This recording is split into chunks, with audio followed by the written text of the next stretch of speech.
Now, ever read The Man Died, the 1972 chronicle of the Nobel laureate Wole Soyinka's prison experience? Well, if you haven't, pick up a copy, or better yet, go see the movie adaptation, which is due out in a couple of months. The book is a testament to human courage and endurance under unimaginable adversity. It tells the captivating true story of how in 1967, Mr. Soyinka, an outspoken critic of the military government, was arrested and held in solitary confinement for 22 months for meeting the Biafran leader Emeka Ojukwu in an attempt to stop the Nigerian civil war. That meeting was seen as support for the Biafran cause, even though Mr. Soyinka was trying to bring both sides to a truce.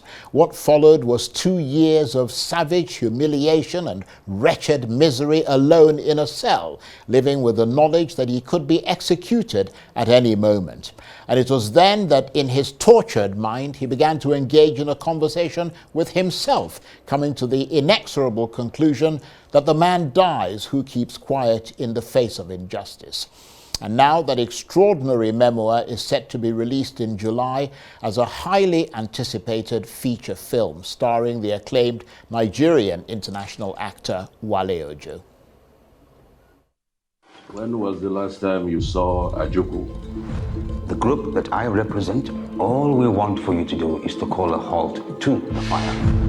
We will not allow him to destabilize our nation. Yes, sir. The regime wants him silenced with nothing traced to us. But that will require placing a hold on secession. Yes. And yes. that is the sticky point, Wale. The Igbos were nothing but an excuse for the military and the mafia to not do the actual work of nation building. And that, my friend, is carrying out the aims of January 15. You should be in class teaching. Why are you always disturbing the peace of the land? The last time you held up a radio station with a gun. Hey, stop that thing. Now you are in bed with Ojukwu. Why? I think we need a group of new entrants into this war, so that we can neutralize the two combatants. Absolutely.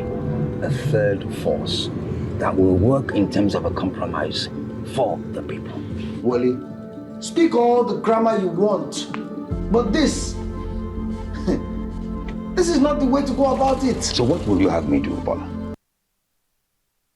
Well, it looks like an absolutely amazing film. So how challenging was it becoming the iconic Wole Soyinka? Well, who better to tell us than the man who took on the role, the hugely accomplished Nigerian international actor Wale Ojo, who joins me now on the line from Lagos.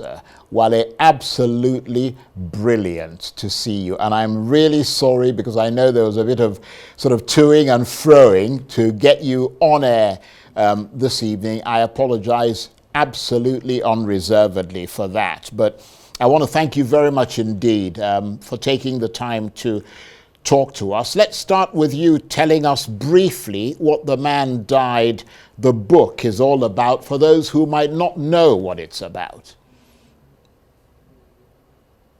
Well, The Man Died is simply a record of Wole Soyinka's incarceration for 22 months in prison. A lot of that time was spent in solitary confinement. He was tortured. He was interrogated severely, he was broken down. And the reason for that being that they felt that Soyinka was working for the Biafran government against the Nigerian government that was then led by Yakubu Gowon. And really that was the main reason for his imprisonment. Many people who've read that book will be wondering how challenging it would have been to adapt the book to film, because I mean, I've read the book and it really is a book that takes place largely in the head of Professor Soyinka. I mean, a conversation with himself. I mean, how faithfully does the movie capture the tone of the book? Well, you know, it's very difficult to shoot a movie just inside four walls, you know, the four walls of a prison. You know, and most of the book takes place in there, but it's not as difficult as you think.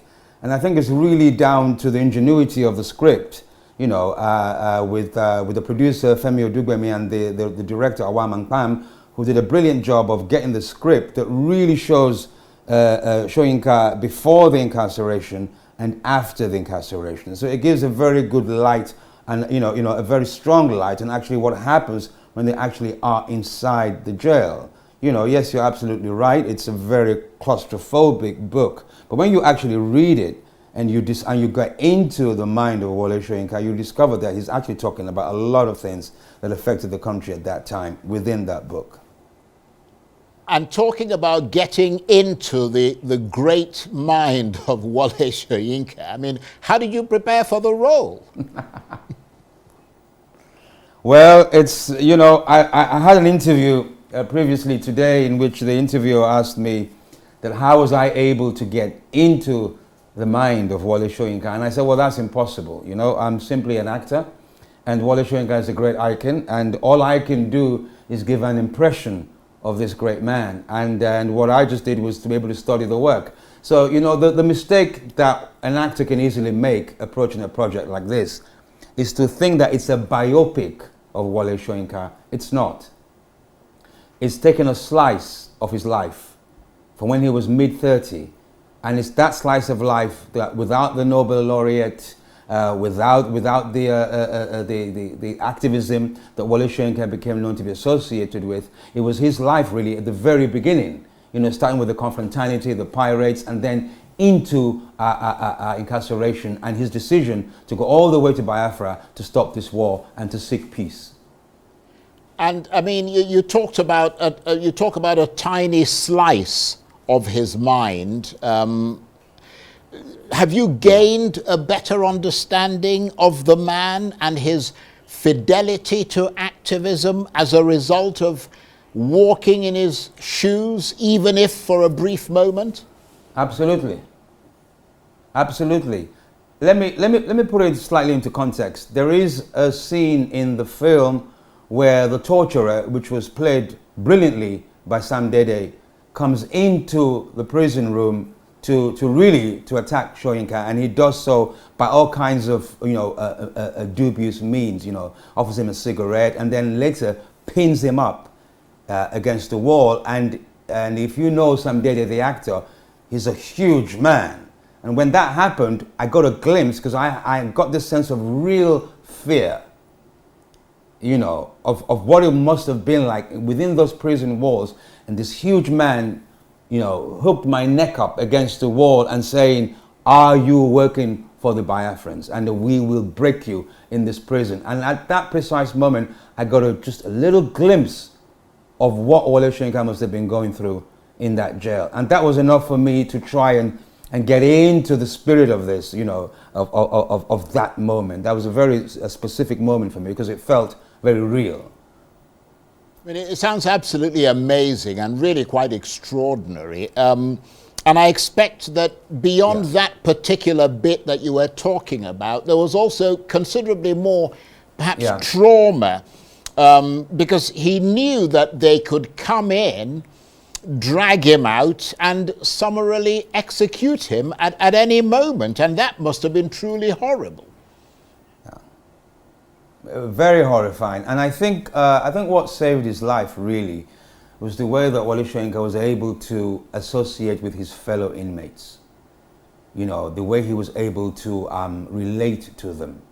Not from a standoffish point of view or from a superior point of view, but he totally coalesced with them in the way they were living in the prison. And I think ultimately that saved his life, because you had a situation then where messages were being sent from within the prison outside the prison, and vice versa. You had a situation where warders were changing sides and said, no, we are with Wole Soyinka on this one, and we're going to help him along the way. So he began to gather a kind of a mini revolution within the prison. And that's when you begin to really truly know the man that is Wole Soyinka, because he was able to speak to the Nigerian prisoners and the Biafran prisoners within the jail. He was almost like a storyteller, a prophet, if you like. And he gathered all those minds and said, look, we need to fight what's going on here. We need to create a united country.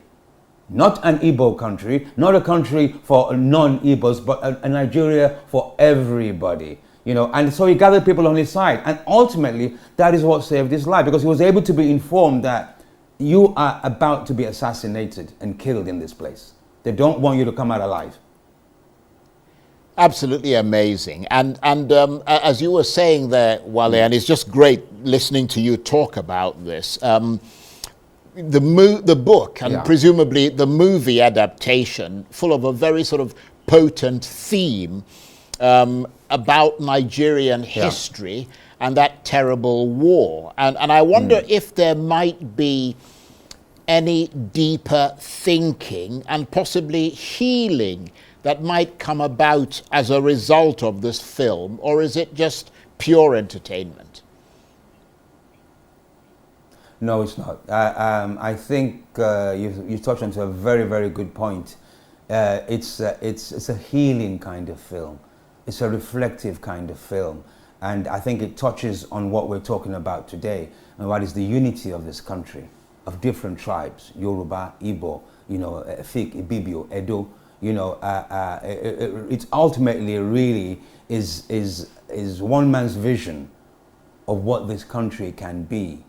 And it's a vision that he has had for over 60 years, okay, or going close to 60 years, okay? A vision that we all can live together under one nation, all right? And that ultimately is what drove him to risk his life, to leave his family, to trek across the country and speak to Ojukwu, you know. And let's not forget, there were a lot of other players here as well, you know. They were Wole Soyinka's close friends. We had Bolaige, the revered Bolaige, Femi Johnson, you know. You had his wife, Laide. You had other people who were a part of this revolutionary movement, you know. But the moment that Wole Soyinka said, I'm going to set out to Biafran, speak to Ojukwu, they all said, no, Wole, that's going too far. But he set out to do that anyway, because he felt that this was an important step, and it was a courageous step. And I think it's something that Nigerians really need to understand, what motivated him at this point. And I think that motivation and that spark within him to do that needs to be truly studied. And I think this film will bring that about, because when you look at the movie, you realize where this nation has come from and where this nation can go. And it leads you to think about that. You know, we cannot be divided. We must be united. And Soyinka had that vision as far back as 1967. And here we are now in the year 2024. What are we approaching? That's the question. What are we now approaching as a nation? Well, that's a very powerful statement, very powerful comments, deeply philosophical comments you're making there, Wale. And it certainly makes me, and I hope it does the same thing with the audience, want to see that movie, which I understand is coming out in July. But at the end of the day, Wale, would you describe it as a tragic, dark movie, a personal tale of grief, or is it plenty more besides? It's that and more, but it doesn't end on the dark side. It doesn't end on the negative side. You know, for me, it ends on a very positive note. You know, you really, I mean, you know, first of all, I just want to say thank you to the producers for giving me this role, because it really gave me an insight into the mechanism, if you like, the psychological mechanism, just a very slight insight into the workings of the minds of Wole Soyinka. And I think in the end, it speaks to the courage of the man. It speaks to the resilience of the man. It speaks to the spirit of the man, you know, to want to embody that huge sense of patriotism to save a nation from war. And I think ultimately that is what you get at the end of this film, that this one man could do this. It doesn't serve us a dark tale at the end. It serves us a tale of light that can lead into the future. Well, that's a brilliant, brilliant way to put it. And Wale, I mean, I've followed your career for many years. I mean, I've seen you. I saw you in Johnny English, Reborn. I've seen you in a lot of movies, also Nigerian movies. Where would you place this film in the pantheon of roles that you've had to play? I mean, where does this one fit in that pecking order? Well, you know, I think if one were to compare this to, you know, how one would rate, you know, the roles that I've played, I think it's up there. You know, I think it's up there in that circular space where we celebrate the gods. You know, it's right up there with the Dionysuses, with the Osirises, with the Horus, with the Ras. You know, Wole Soyinka is that icon. He is that great an icon. You know, it's up there with for example, if I was asked to play William Shakespeare, you know, both WS. It's up there. It really is up there, as you say, that wonderful word, the pantheon. So after this, I mean, you've done a lot of things, and you've done this, which clearly I can see that you're very happy that you got the role, and you put your all in it. After this, what's next for you? Yeah. Well, after this, I just signed a deal with Amazon MGM Studios. I'm about to direct my own film, which is my second film, and it's going to be a satire on Nollywood. It's called This Is Not a Nollywood Movie. 70% of it will be shot in Lagos and 30% will be shot in Los Angeles. And it's written by me, directed by me, and I'm in it. I have a lot of great veteran actors who are going to be also in this film. And it's a light-hearted comedy. And it's going to be fun to shoot, and we're taking a great big laugh at ourselves, and it's going to be an enjoyable film. So I'm looking forward to shooting that one. So that's my next project. Well, I'm looking forward to seeing it, and also very much to seeing this one that you've just done, The Man Died, a movie adaptation of Wole Soyinka's seminal prison notes. It's coming out in July. Wale, thank you very much indeed. Wale Ojo is international actor, and he was talking to me there on the line from Lagos. That's it for this edition of Arise Prime Time. Join us again tomorrow. From me and the entire team here in Abuja and Lagos, bye-bye and thank you for watching.